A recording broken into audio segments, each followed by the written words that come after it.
राधा स्वामी गुरु प्यारी साध संगत जी, आज हम मेरा मास्टर ग्रंथ का 11वां अध्याय शुरू करेंगे जिसका शीर्षक है हुजूर साहेब की गहन ध्यान साधना। चलो देरी नहीं करते हुए अपना अध्याय शुरू करें। राधा स्वामी। हुजूर साहेब की गहन ध्यान साधना। संत तो पहले से ही करनी के धनी होते हैं, पर हम जैसे अज्ञानी जीवों को साक्षात्कार देकर हमारा भक्ति में विश्वास जगाने के लिए वे इस धरा पर पुनः करनी और अभ्यास करके दिखाते हैं। संत मत में बड़े महाराज जी उन चुनिंदा संतों में से हैं जो अपनी कठोर साधना और अभ्यास के लिए जाने गए। बड़े महाराज जी जब एक बार भजन अभ्यास में बैठ जाते थे तो 3-3 दिनों तक समाधि की अवस्था में रहते हैं। ऐसी महान करनी को आज के अधम जगत में दोहराने का सामर्थ्य या तो केवल उनमें स्वयं था या फिर उनका ही अंशी ऐसे करनी कर सकता था। उनके सूरत शब्द योग के रूहानी मिशन को संगत के आगे सिद्ध करके दिखाने के लिए उन्होंने अपने अंशी, अपने जानशीन, अपने मुरीद और अपने गुरमुख शिष्य मास्टर कंवर जी को ये दायित्व सौंपा। हुजूर साहेब ने बड़े महाराज जी से 1978 में बसंत पंचमी के दिन नाम दान लेकर अपनी अटूट और अथाह आध्यात्मिक साधना का अनुक्रम शुरू किया। हुजूर साहेब को बड़े महाराज जी की प्रेरणादायक जीवनी ने उनके भजन अभ्यास में अपनी लगन और समय बिताने के लिए हर पल प्रेरित किया। शुरुआत में हुजूर साहेब घंटे भर या 2 घंटे ही बैठ पाते थे, परंतु जैसे जैसे समय बीतता गया उनकी भजन में बैठने की लगन बढ़ती चली गई। आश्रम में गुरु महाराज की शरण में आकर मात्र 5 साल में उन्होंने भजन सिमरन में अपने आप को इतना समर्पित कर दिया कि वे अब पूरी पूरी रात भजन समाधि में लीन रहने लगे। यहाँ पर हुजूर साहेब का पूरी रात बिताना केवल एक शाब्दिक रूपक में उपयोग नहीं किया गया है, बल्कि हुजूर साहेब वास्तव में रात को सोने के बजाय रात भर ध्यान में बैठे रहते थे। हुजूर साहेब आश्रम में अपनी सभी सेवा की जिम्मेदारियों से लगभग रात 9 से 9:30 बजे तक मुक्त हो जाते थे। इसके पश्चात वे अपने कमरे में आकर उपदु आसन लगाकर सारी रात उसी आसन में भजन समाज जाकर उठते थे। जैसे ही सुबह के 2:30 बजते वे अपने आसन से मेलेज और सीधे अपने गुरु महाराज के स्नान के लिए चूल्हे पर पानी गर्म करने की सेवा में जुट जाते। हुजूर साहेब के साथ उन दिनों आश्रम में सेवा करने वाले उनके सहवासी और प्रिय गुरु भाई मदन जी बड़ी भावुकता के साथ हुजूर साहेब के उन दिनों के दैनिक रात्रि क्रम को हमारे साथ साझा करते हैं। वे बताते हैं कि हुजूर साहेब की भजन समाधि के प्रति प्रतिबद्धता अविश्वसनीय और अद्भुत थी, जो उस समय भी सभी अन्य शिष्यों से अनुपम और असामान्य थी।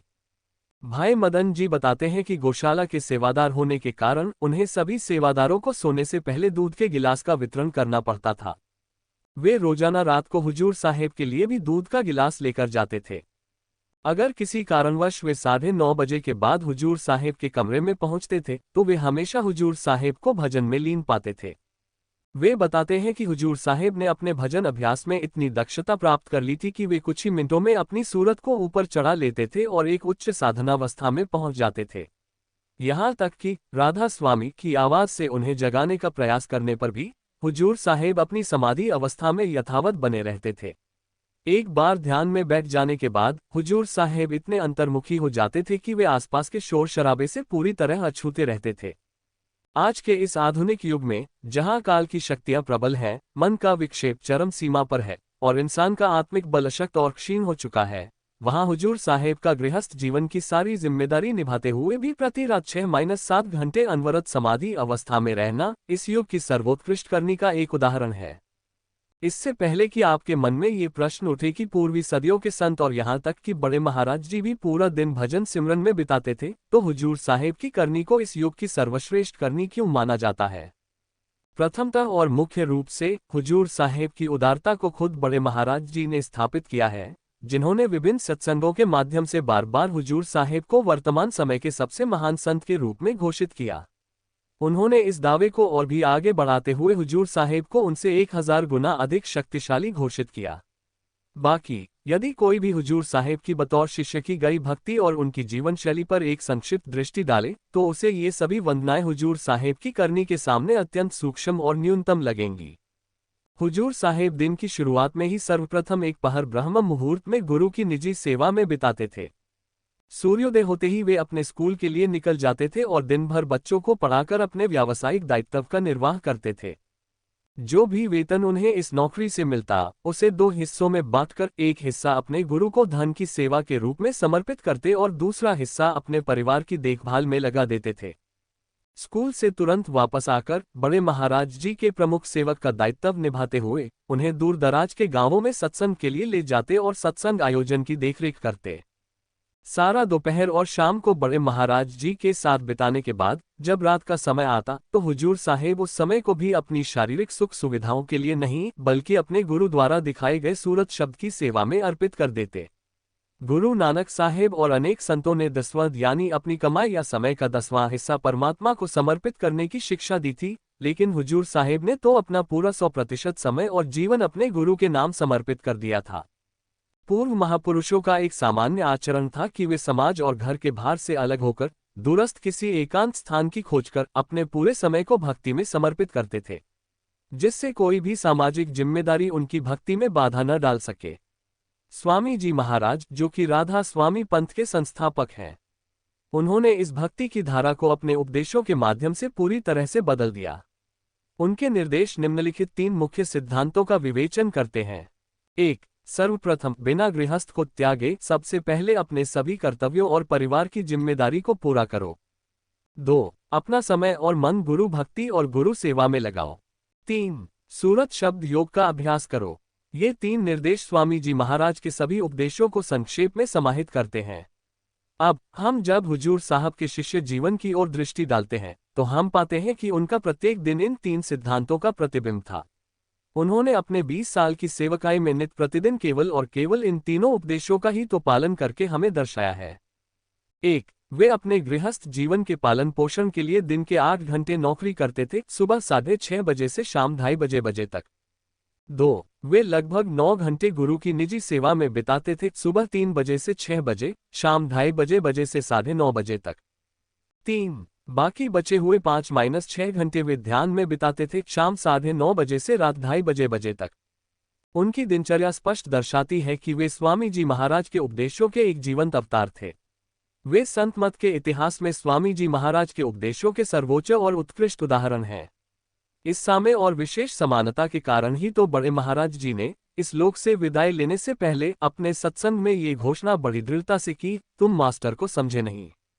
स्वामी जी और मेरे मास्टर में कोई भेद नहीं है।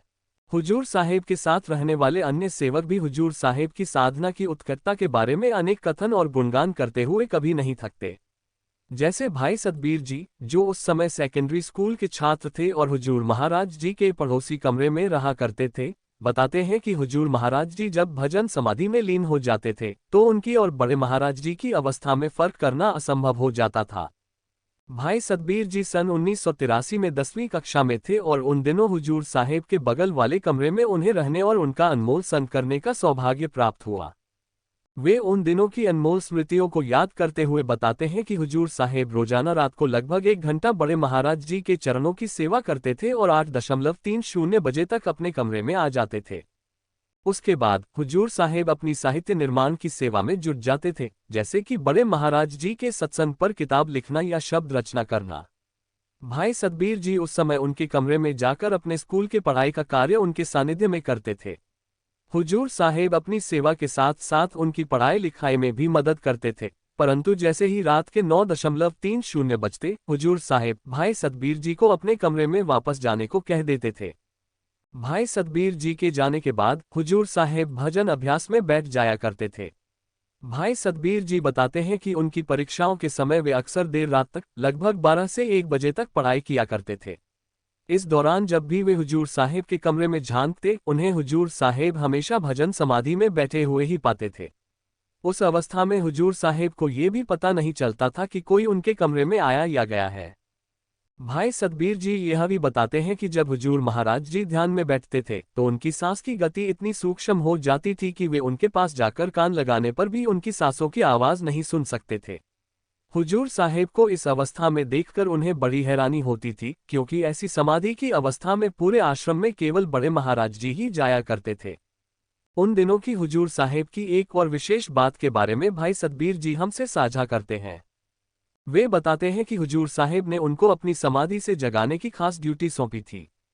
हुजूर साहेब ने निर्देश दिए थे कि यदि वे सुबह 3 बजे तक अपने कमरे से ना निकलें तो भाई सतबीर उन्हें जगा दें। भाई सतबीर जी के अनुसार अनेक बार हुजूर साहेब सुबह 3 बजे के बाद भी अपनी ध्यान समाधि में लीन रहते थे और उन्हें हुजूर साहेब को उनके भजन के आसन से जगाना पड़ता था। भाई सतबीर जी बताते हैं कि हुजूर साहेब जब ध्यान समाधि से बाहर आते तो लगातार 5-6 घंटे उखड़ बैठने के कारण उनके पैर सुन्न पड़ जाते थे और वे स्वयं उठकर खड़े नहीं हो पाते थे। इसके बाद भाई सतबीर जी और भाई मदन जी हुजूर साहेब के पैरों की मालिश करते और उनकी पिंडलियों की मांसपेशियों को जोर जोर से दबाते थे ताकि उनके पैरों में रक्त संचार तेजी से हो और हुजूर साहेब अपने पैरों पर खड़े हो पाएं। हुजूर साहेब द्वारा की गई कठोर साधना के प्रत्यक्ष साक्षी बड़े महाराज जी भी कई बार बने। उनके द्वारा दर्शाए योग मार्ग को जब उन्होंने अपने प्रिय शिष्य को अद्वितीय जुनून के साथ अनुरूपित करते देखा तो वे भी अपने मास्टर से इतने विमोहित हुए कि कबीर साहब द्वारा फरमाई बानी माला फेरूं न हरि भजूं और मुख से कहूं न राम, मेरा साय मोके भजे तब पाउन विश्राम। हुजूर साहेब और बड़े महाराज जी के साथ वास्तविकता में साकार हो गईं। हुजूर साहेब को इस प्रकार अटल परिश्रम और अथक अभ्यास में रोजाना बैठते देख बड़े महाराज जी को उनकी चिंता होने लगी। एक बार की बात है, आश्रम में एक रात बिजली नहीं थी और उस रात भीषण गर्मी पड़ रही थी। बड़े महाराज जी को गर्मी के कारण बड़ी बेचैनी हो रही थी और वे अनेकों प्रयासों के बाद भी सो नहीं पा रहे थे। रात के 12 गए थे और बड़े महाराज जी को गर्मी के कारण घबराहट महसूस होने लगी तो उन्होंने बिस्तर से उठकर आश्रम में एक चक्कर लगाने का फैसला लिया। उन्होंने सोचा गर्मी का समय है, इस बहाने एक बार सभी सेवादारों को संभाल भी आऊंगा। बड़े महाराज जी ने टॉर्च लेकर सभी कमरों के बाहर जाकर देखा। हर कोई सो रहा था सिवाय हुजूर महाराज जी के, जो अपने कमरे में भीषण गर्मी में पसीने से लथपथ उबडू आसन में ध्यान में बैठे थे। इस दृश्य को देखकर बड़े महाराज जी हैरान रह गए और उन्होंने कहा, मास्टर तो कमाल का आदमी है। फिर वे अपने कमरे में वापस आ गए और कुछ घंटे के लिए खुद ध्यान में बैठ गए।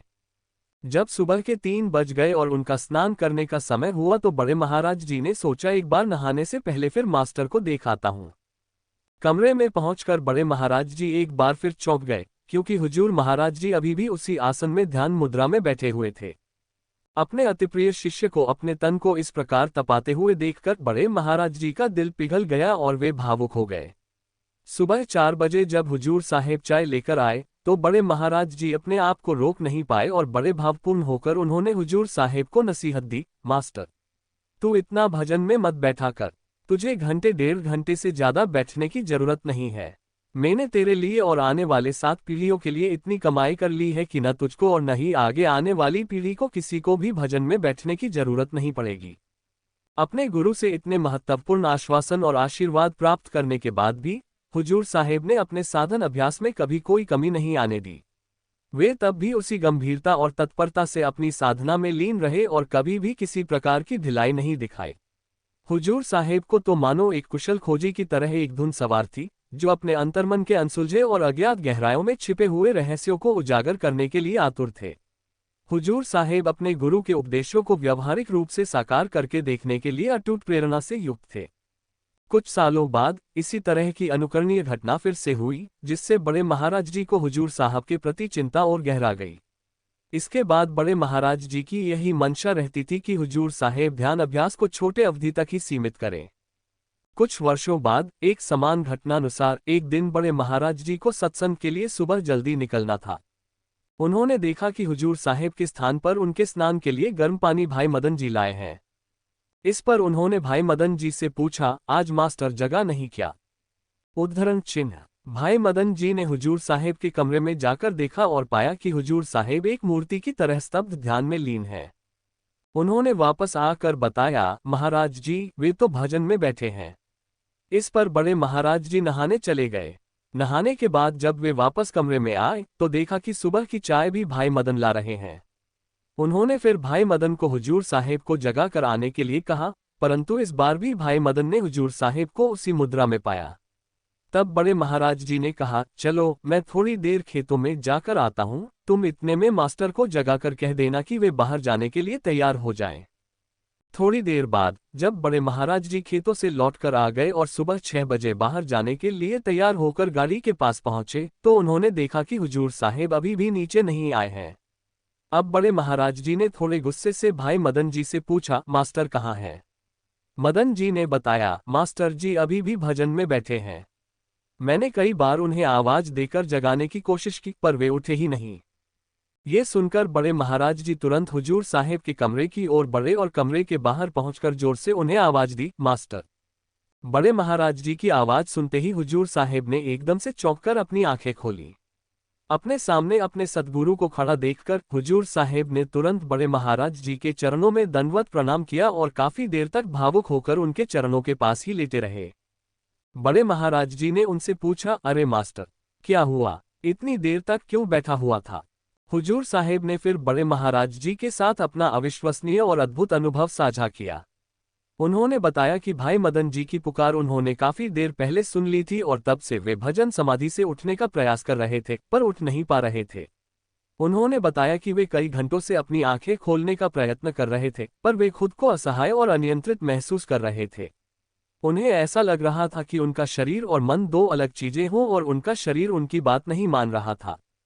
उनके इस अनुभव को सुनकर बड़े महाराज जी एक चिंतित पिता की तरह भावुक हो गए और हुजूर साहेब पर झुंझलाते हुए कहा, इसलिए तो मैं तुझसे कहता था कि ज्यादा देर भजन में मत बैठा कर। तुझे क्या जरूरत है इतनी देर तक बैठने की? भजन में बैठने से सूरत ऊपर चढ़ जाती है। तेरा इतनी देर तक सूरत को ऊपर रखना सही नहीं है। मुझे तुझसे अभी बहुत सारे काम करवाने हैं। शायद ही इतिहास में दोबारा ऐसा अद्वितीय गुरुमुख अवतरित हो जिसने अपने गुरु की शिक्षाओं में इतनी गहनता से तल्लीनता प्राप्त की हो कि स्वयं गुरु को उन्हें संयमित साधना करने और सामान्य शिष्यों की भांति जीवन यापन करने की सलाह देनी पड़ी हो। आज के इस कलियुग में जहां गुरु अपने शिष्यों को उनके उद्देश्यों की ओर अग्रसर करने हेतु अनगिनत प्रयासों से प्रेरित करते हैं, हुजूर साहेब में गुरुमुखता के असाधारण गुणों की ऐसी अपार विपुलता थी कि उनके गुरु को स्वयं उनसे अनुरोध करना पड़ा कि वे सत्संग को इतनी तीव्रता से ग्रहण न करें। बड़े महाराज जी को अपने इस गुरुमुख शिष्य की करनी पर अत्यधिक गर्व था और उन्होंने सत्संगों में प्रशंसाओं के माध्यम से अपने इस गर्व को अनेकों बार व्यक्त किया। मेरा मास्टर मेरे से 1000 गुना ज्यादा ताकतवर है, मैं मास्टर को अपने आप से अच्छा मानता हूँ। राधा स्वामी गुरु प्यारी साध संगत जी, आपको यह अध्याय कैसा लगा ये कमेंट बॉक्स में बताएं। अगर अच्छा लगा तो लाइक करना ना भूले और अगले अध्याय तथा हुजूर के बहुमूल्य दर्शन पाने के लिए आपके इस चैनल को सब्सक्राइब करना ना भूले। राधा स्वामी, आज हमने 11वां अध्याय का पूर्ण पाठ कर लिया है। कल से हम हर बार की तरह नया अध्याय शुरू करेंगे।